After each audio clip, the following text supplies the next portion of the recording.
Paltrocast. I'm assuming it's morning by you. You're on still Pacific or Mountain Time. Yeah, 10. It's like 10 a.m. Well, You're on the East Coast? Is that a usual? Yeah, East Coast in New York. For me, it's Okay. I'm starting to wake up. For you, have you always been a morning person, or just when you're doing press? Yeah, just for press, yeah. Yeah. I have to have meetings at 7:30 Pacific time with Berlin. Oh, no, thank you. Mm, Well, I don't know. I sleep whenever, I I I guess I spend um my adult life in a state of tiredness that makes it possible to catch up a little bit on sleep anytime, day or night, by closing my eyes. I can do it sitting up. well, I think that actually is a when you learn to turn the negatives into positives. So the thing is, when you have a low energy persona, anytime you do something high energy, you undersold and over delivered. Whereas if you see David Lee Roth and he's not talking a thousand words a minute, then you're kind of disappointed. Yeah. So, so anyway, let's talk about Rockmaker. When did you actually finish the record? Um, well, the it really did drag out for years and years. But it really, it had just gotten so close to perfect, and we had never really made a whole record where every song had to be started with a metal riff, like a metal kind of thrash or punk or whatever you want to call it. But Sure. um, so there was a lot of perfecting and things, and I think probably 2 months ago I finally got a master of "I'd Like to Help You with Your Problem." That that's the one that's out now, and it was absolutely stunning. Yeah. um, did things that brought out stuff in the track, the dubby dopeness of the groove. The other masterings of it that we had tended to really push the shrieky high end of the guitars, and it's just a little too, like, it came across like that kind of 90s when hair bands had decided they had to be grunge to get on radio. Yeah, there's some But it bad was, doc and grunge albums. A lot of those bands. There's a bad Rat grunge album. I know what you're talking about. yeah. um I think even the Scorpions attempted that, and Oh yeah. but you can't hide a great operatic singer. You can't ask, what's the singer's name? Why is it escaping me? Come Of on. the Scorpions, that would be Yeah, Klaus Meine. Klaus Meine, yeah. Yeah. um yeah, I mean, I don't think he tried ball gargling or anything. He's still saying, but I can't, it was so long ago I can't remember. But yeah, that would have been shameful to hear him going, yeah, It, yeah. with a slight, with his, he never lost his German accent. He always had a German accent. And can you imagine doing the full on ball gargler with the German? That'd be horrible. And I bet a bunch of them did it. We just never heard it. Oh, did you ever hear the Accept grunge albums, or is that going way too deep in the metal for you? Oh no, I know. Except, yeah. Yeah, Accept went No, grunge. I never. Wow, that is. You're a deep metal guy, right? I'm a big Dandy Warhols fan, but at the same time a big metal person. Because for me, it started with the MTV metal stuff. Then I got all Matt Pinfield 120 minutes, and then you Right. learn who inspired all the people that like the metal, and then you learn to like a little bit of both. When I first found out about the Dandies, I thought that that was like the answer against metal. But obviously, Rockmaker shows that you did have the same influences. You just evolved. Yeah, I was at the perfect age when MTV happened and at the perfect headspace. Also, the fact that Blondie, Devo, and Bowie existed prior to, you know, what we think of as new wave, and Yeah. the successful, uh, you know, I don't know, bringing into popular culture of what would have been fringe had it not been for MTV, right? So up to then, um, you know, in life, you had, you know, Run to the Hills was a radio staple, right? I mean, Number of the Beast was on commercial rock radio at the time. Sure. And that's crazy. That, I mean, that, yeah, great. The 70s. I think when you die, if you're bad, you go to hell, and if you're good, you go to heaven. But if you're really, really fucking good, you get to go to the 70s. So although I must say Run to the Hills was that was 80, I believe. That get Yeah. released in 80, I think. And it Number of the holds up. Beast, I mean.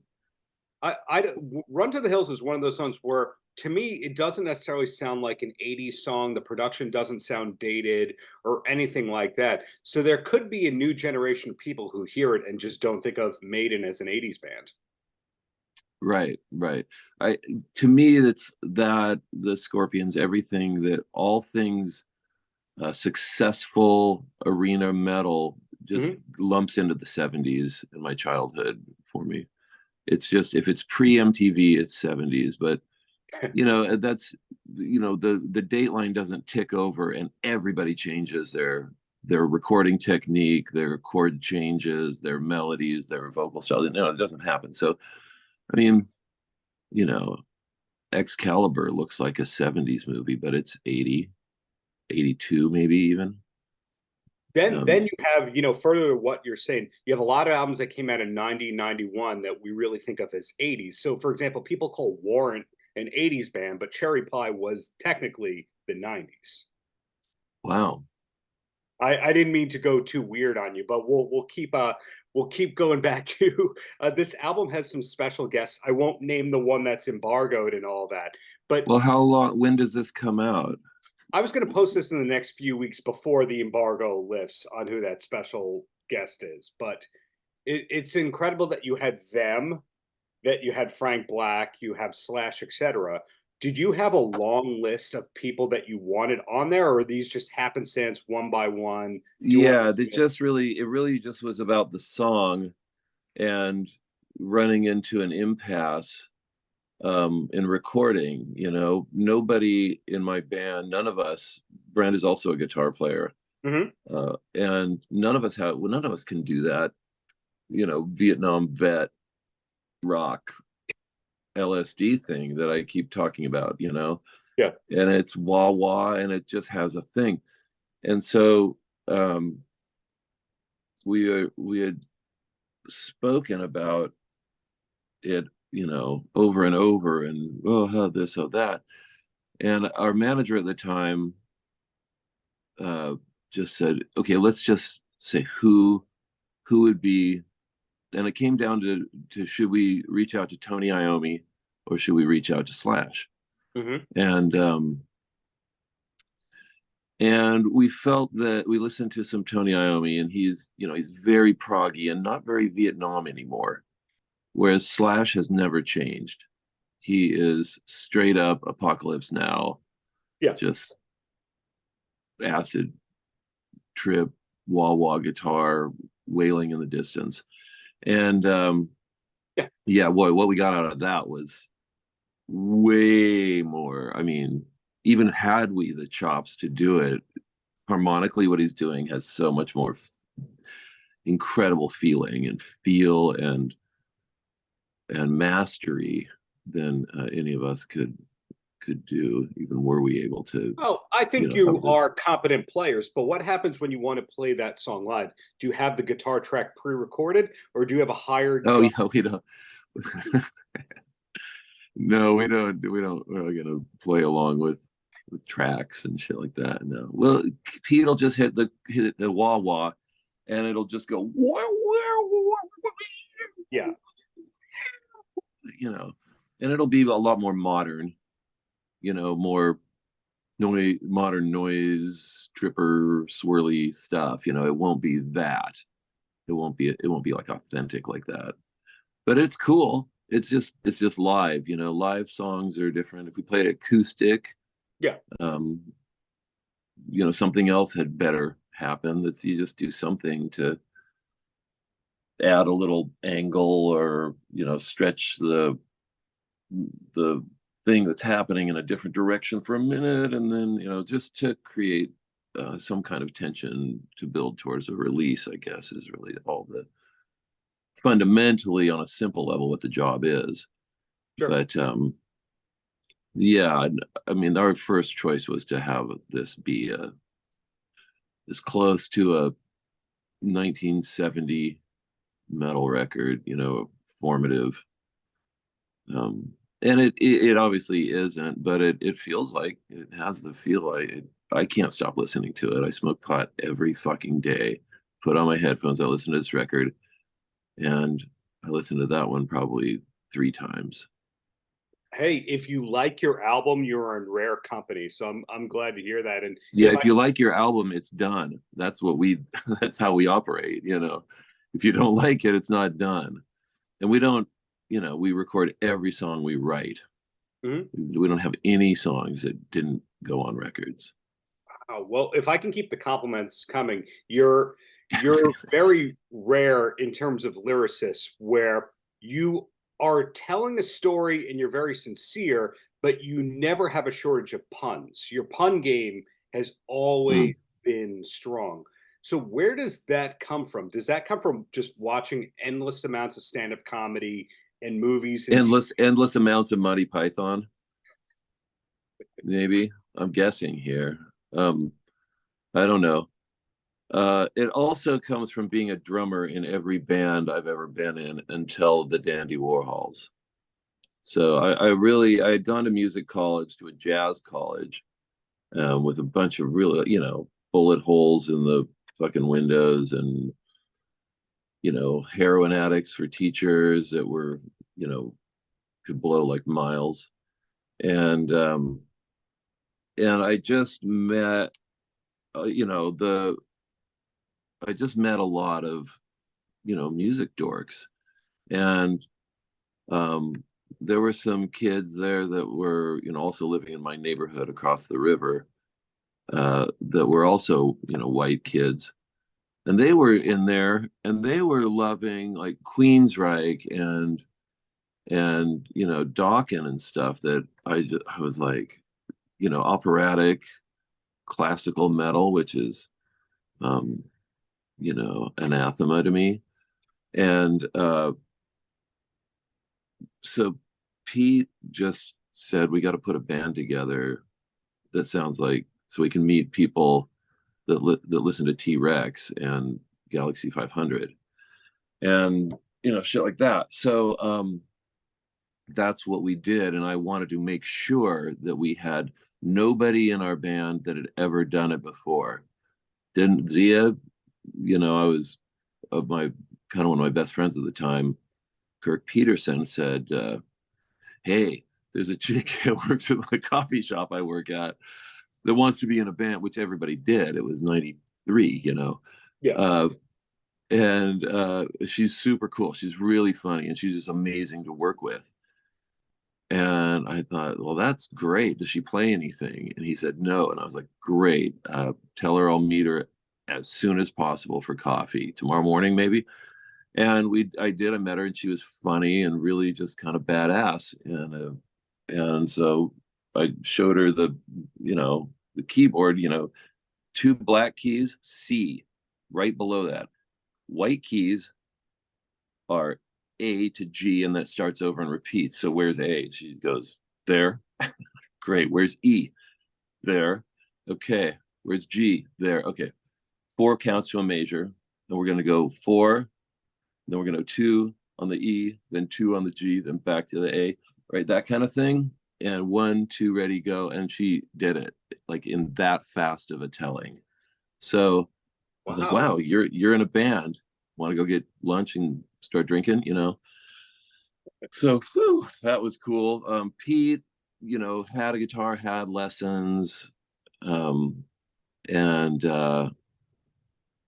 but you know, he never played gigs and did any of that kind of stuff, and had a band that, you know, I'm sure he had jammed in garages and bedrooms and stuff. Eric Hedford had only been a singer and keyboard programmer and a DJ, but I knew he was a drummer and a really good one because when we were in high school, he was kind of my other downtown hangout in the scene rival, and I think it was came from marching band. Uh, we were both drummers in marching band, and probably symphonic. I don't know. I actually never asked him, but his DJ sets were always, you know, the Charlatans and Mm-hmm. you know, Happy Mondays, and Oh, the they're Britpop stuff. yep.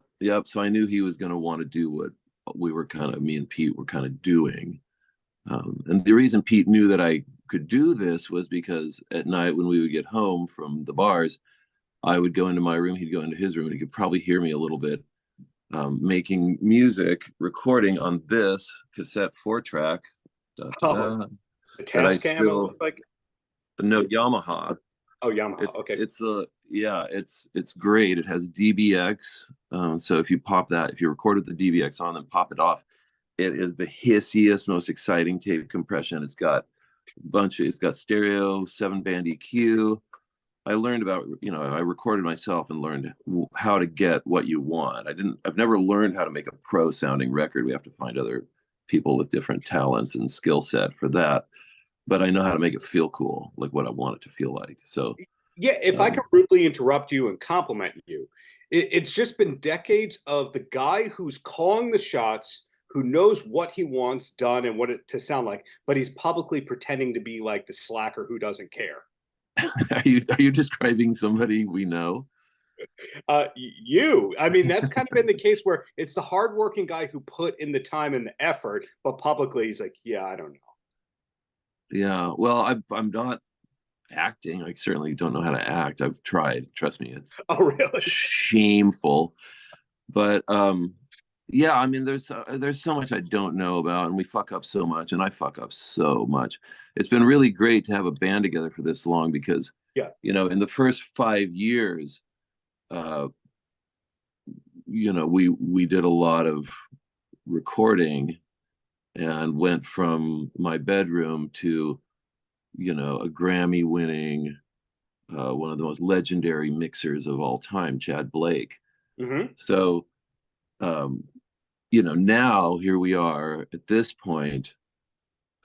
Everybody in my band is a great artist and a great recording artist and understands fully what the job is.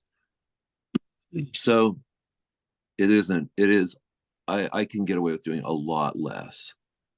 And as I am not a young man, I'm not, you know, I'm no longer a 20 nothing drinking and smoking. Uh, you know, I can't do as much because I still, you know, I still like to get drunk. It's now French wine, Mm-hmm. and now it's not joints and bongs, it's vape pens, which is kind of a grossly clinical and, you know, weird way to go about it. But as long as the pens are long and elegant, it feels all right. Um, so yeah, I'm probably, you know, bordering on useless. Now this, it's imminent. I can see it looming in the distance. Uh, yeah. See, I just forgot again where I was going. Well, then I'll just throw you the last question, then I'll let you go. And this ties in with I had to. It's so early in the morning. I had to. I usually wait till 4:20 to get high, but I hit it a little early today, like freaking 9:58 for this interview. you got to So make the journalists interesting somehow. That's I've got to make myself interesting somehow. It's not your job to be interesting. It's apparently my job every few years. I disagree. And the last compliment here is, you know, ROCKMAKER, you're taking it on tour in about a week and a half. The U.S. tour dates start. And you're at this point in your career where even if every album only had 3 singles on it, that's more slots than you have in your playlist. So the upcoming tour, is it a mix of hits and deep cuts, or is it a couple of songs from Rockmaker, a couple of hits, and a couple of whatever you feel like that night? Any idea what the set list looks like? We have to, because we have something like 150 songs that Yeah. have been released. Um, you know, we try to keep it about a song or two from every record. And then obviously you have to, you know, we got the three big ones in the middle, Come Down, 13 Tales, and Welcome to the Monkey House. Yeah, so we'll, you know, obviously those have more really popular songs, and it would be, you know, sometimes we don't play a hit, you know, and it's, we always feel kind of icky about it later, or I think, you know, at least me and somebody else who agrees with me, or if they're even, but that it's like, fuck, you know, if you were a kid, or you were a or you were a middle-aged person that's been listening to us since we were all kids, um yeah, you'd be chapped, you know, if we didn't play, you know, Boys Better, or Used to Be Friends, or, you know, Yeah. or Bohemian Like You, or whatever. So yeah, I mean, I guess I we don't want to keep it to just the hits, although our hits are just fucking cool. They're we have no idea why those ended up being hits instead of other songs on the records. I guess you can only release a few songs, and you know, that's the label's job, I guess, was is ultimately what happened. So um you know, like Good Morning would have been my first choice for a first single off of Come Down, and we got a video made because we had all the camera, we had a video shoot for uh Holiday, Mhm. and I'm looking around and I'm going, dude, it's 4:30. I know these guys are paid until like 10 p.m. You know, they're paid for these, you know, huge blocks of time. I was Yeah. like, hey, I got another idea right now. We're going to shoot another video right now. We're going to use, okay, just turn the camera this way. This is the background. You guys, everybody mess your hair up so it looks different, and change shirts, you know, like, okay, let's. And so I got a video done for Good Morning, which is amazing in I've never heard that story. today's, you know, world. That's very important. It just sits there up on YouTube all the time as though it were a single.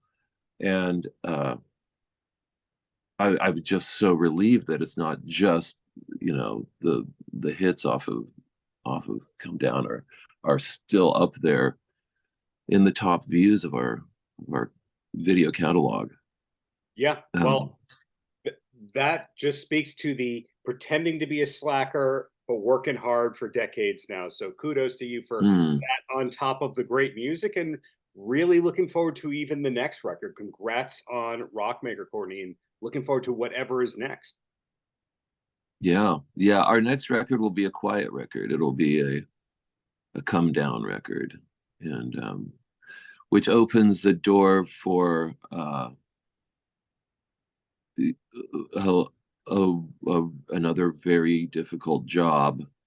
How do you keep that engaging for the, you know, how do you keep mellow without, that's the cutting edge. Mellow or boring. It's a fine line between 2 words: mellow and, Nigel Godrich. He turns the mellow into interesting.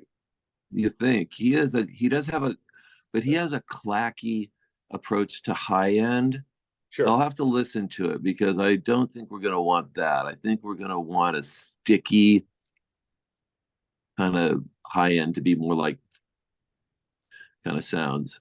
You mean like one of the Scorpions grunge albums?